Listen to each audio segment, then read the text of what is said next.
بسم الله الرحمن الرحيم. الحمد لله وكفى وسلام على عباده الذين اصطفى أما بعد فأعوذ بالله من الشيطان الرجيم. بسم الله الرحمن الرحيم. محترم ساتھیو، نوجوانوں، اللہ کے نبی صلی اللہ علیہ وسلم کا فرمان ہے اور حدیث مبارکہ ہے، من ترک الصلاة متعمدا فقد کفر او کما قال علیہ الصلاۃ والسلام۔ آپ حضرات بارہا اس حدیث کو سنتے رہتے ہیں اور غالباً سال میں نہ جانے کتنی مرتبہ آپ حضرات کے کانوں میں یہ حدیث پہنچتی ہے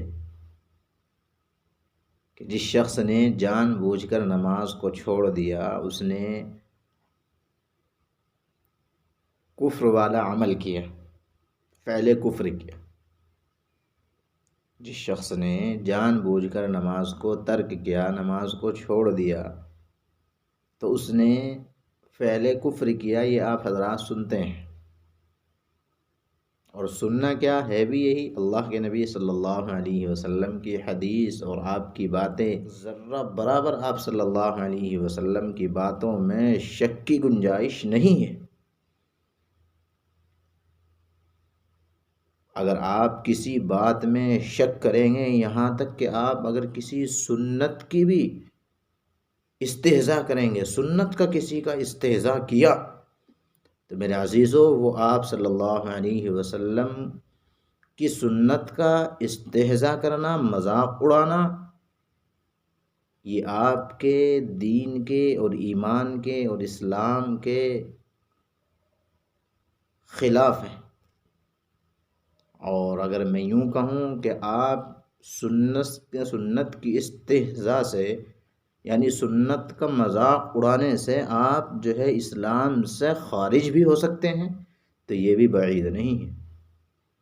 اس لیے آپ صلی اللہ علیہ وسلم کی بات میں ذرہ برابر بھی ہمیں کوئی شک و شبہ اگر ہمارے دل میں آ جائے تو پھر گنجائش نہیں ہے۔ اس لیے آپ کی ہر بات سچی ہے۔ عزیزو، میں آپ کو اپنے مقصد کی طرف لے کر کے چلتا ہوں، جس مقصد کے تحت میں آپ کو اپنا پیغام یہ پہنچا رہا ہوں، کیونکہ میں دیکھ رہا ہوں کہ ہمارے نوجوان بھی، ہمارے عمر دراز، بوڑھے، درمیانی عمر کے، کہ جنہیں 10 سال، 15 سال، اور اگر میں زیادہ کہوں کہ پوری زندگی نماز ادا کرتے ہوئے ہو گئے، لیکن ابھی اس مسئلے کا معلوم نہیں کہ وہ مسئلہ کیا ہے۔ اور آپ حضرات سنتے تو ہوں گے، لیکن کبھی غور نہیں کیا آپ نے کبھی غور نہیں کیا ہے۔ عموماً آپ حضرات اپنے ائمہ کی اور اپنے خطبہ کی مجالسوں میں، مسجد میں جمعہ کے دن آپ جو ہے خطاب میں سنتے ہوں گے، یقیناً سنتے ہوں گے، کیونکہ میں ایسا نہیں ہوں کہ صرف یہ مسئلہ مجھے ہی معلوم ہے۔ آپ حضرات جو ہے واقف تو ہوں گے، لیکن اس پر عمل نہیں ہے، جبکہ اس پر عمل نہ کرنا آپ کی نماز میں خرابی پیدا کر سکتا ہے، اور خرابی پیدا ہوتی ہے۔ اور اگر میرے عزیزوں نماز ہم 10 سال سے پڑھ رہے ہیں، مسلسل پڑھ رہے ہیں، اور نماز میں ہماری وہ خرابی نہ گئی، برقرار ہماری نماز میں وہ خرابی اور وہ کوتاہی برقرار چلی آ رہی ہے، بچپن گزر گیا، زندگی گزار دی، اور عمر گزر رہی ہے، لیکن ابھی ہمیں اس مسئلے پر ہمارا عمل نہیں۔ مسئلہ میرے دوستو یہ ہے، یہ جس کی 4 رکعت نکل گئی ہوں، 2 رکعت والی نماز میں سے 1 رکعت نکل گئی ہو، تو اس آدمی کو مسبوق کہا جاتا ہے۔ مسبوق کی تعریف یہ ہے کہ جس کی رکعت نکل گئی ہو، آسان لفظوں میں آپ یہ ہے، اور آپ کی سمجھ میں بھی آ جائے گی انشاءاللہ۔ تو مسبوق کسے کہا جاتا ہے بھائی؟ مسبوق اس آدمی کو کہا جاتا ہے کہ جسے امام کے ساتھ با جماعت نماز نہ ملی ہو، تکبیر اولا کے ساتھ جسے نماز میسر نہ ہوئی ہو، اس کی ایک دو رکعت نماز نکل گئی ہو، اس آدمی کو مسبوق کہا جاتا ہے۔ تو مسبوق کی تعریف آسان لفظوں میں یہ ہوئی کہ جس کی نماز میں سے ایک دو رکعت نکل چکی ہوں، وہ بعد میں آنے والا ہو، جس کی رکعت چھوٹ گئی ہو، وہ مسبوق کہلاتا ہے۔ تو غالباً مسبوق کی تعریف آپ حضرات سمجھ چکے ہوں گے، اور امید ہے کہ میرے لفظ آپ حضرات کے سمجھ میں، اس لیے میں آگے بڑھتا ہوں۔ تو مسبوق یعنی جس کی رکعات چھوٹ گئی ہیں، اگر وہ فجر کی نماز میں امام کے ساتھ تشہد میں ملا ہے، فجر کی نماز میں یعنی دو رکعت والی نماز میں اگر امام کے ساتھ تشہد میں ملا ہے اور امام نے اپنی تشہد کو مکمل کرنے کے بعد سلام پھیر دیا ہے اور مسبوق آ کر کے تشہد میں بیٹھ گیا ہے، اس کا تشہد مکمل نہیں ہوا ہے اور امام صاحب نے سلام پھیر دیا ہے۔ سمجھنا، غور سے سمجھنا میرے عزیزو، یہ مسئلہ بہت اہم آپ حضرات کو سمجھنے کی ضرورت ہے۔ اس لیے فجر کی نماز میں امام تشہد میں تھا، مسبوق آیا، امام کے ساتھ ملا تشہد میں، لیکن اس کا تشہد مکمل نہیں ہوا تھا مسبوق کا۔ امام نے جو ہے سلام پھیر دیا، امام نے تشہد کو مکمل کر کے سلام پھیر دیا، تو اب اس کو چاہیے مسبوق کو کہ وہ پہلے اپنی تشہد کو مکمل کرے، اطمینان کے ساتھ اپنی تشہد کو مکمل کرنے کے بعد تب اپنی نماز کے لیے کھڑا ہو۔ یہ طریقہ ہے مسبوق کا۔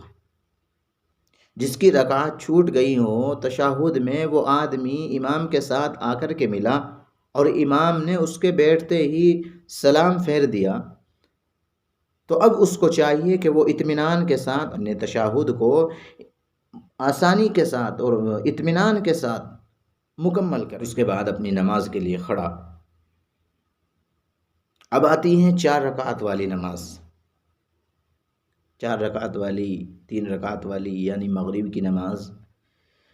ان میں 2 رکعت پر مسبوق آیا یعنی 2 رکعت نکل گئی ہیں، مسبوق جو ہے تشہد میں امام کے ساتھ ملا، اس کے ملتے ہی اس کے بیٹھتے ہی امام صاحب نے تکبیر کہہ دی اور تکبیر کہہ کر کے کھڑے ہو گئے۔ تو اب مسبوق کو چاہیے کہ وہ امام کے ساتھ تکبیر کہہ کر کھڑا نہ ہوئے، بلکہ پہلے اپنے تشہد کو مکمل کرے۔ یہ طریقہ ہے، مسبوق کو پہلے اپنے تشہد کو مکمل کرنا ہے، اگرچہ امام کے رکوع میں جانے کا اندیشہ ہو،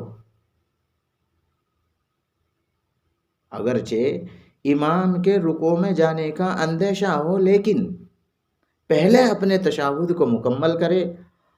لیکن اس میں یہ بات ذہن نشین رکھے کہ آپ کو اپنے تشہد کو ذرا جلدی سے ادا کرنا ہے، تاکہ امام کے ساتھ اپنے تشہد کو مکمل کرنے کے بعد امام کے ساتھ جو ہے رکوع میں مل سکے۔ اس بات کا ضرور خیال رکھیں، آپ کو اپنے امام کے رکوع سے پہلے اپنی جو ہے تشہد کو مکمل بھی کر لینا ہے۔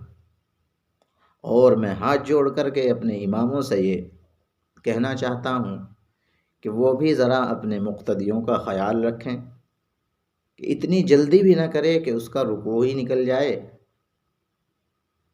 تو امام صاحب بھی اپنے نمازیوں کا، اپنے مقتدیوں کا جو ہے خیال رکھیں نماز کے اندر۔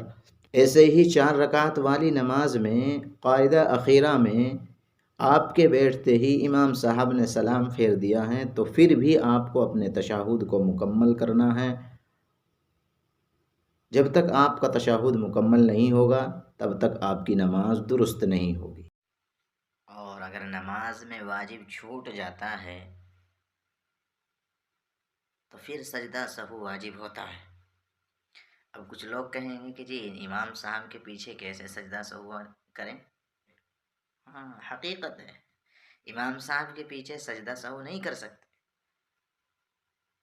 اس واجب کے ترک کی وجہ سے آپ کی نماز امام صاحب کے ساتھ ادا تو ہو جائے گی میرے عزیزو، اس واجب کے ترک کی وجہ سے یا کسی بھی واجب کے ترک کی وجہ سے امام صاحب کی اتباع کی وجہ سے نماز تو آپ کی ادا ہو جائے گی، لیکن نماز مکروہ تحریمی ہوگی۔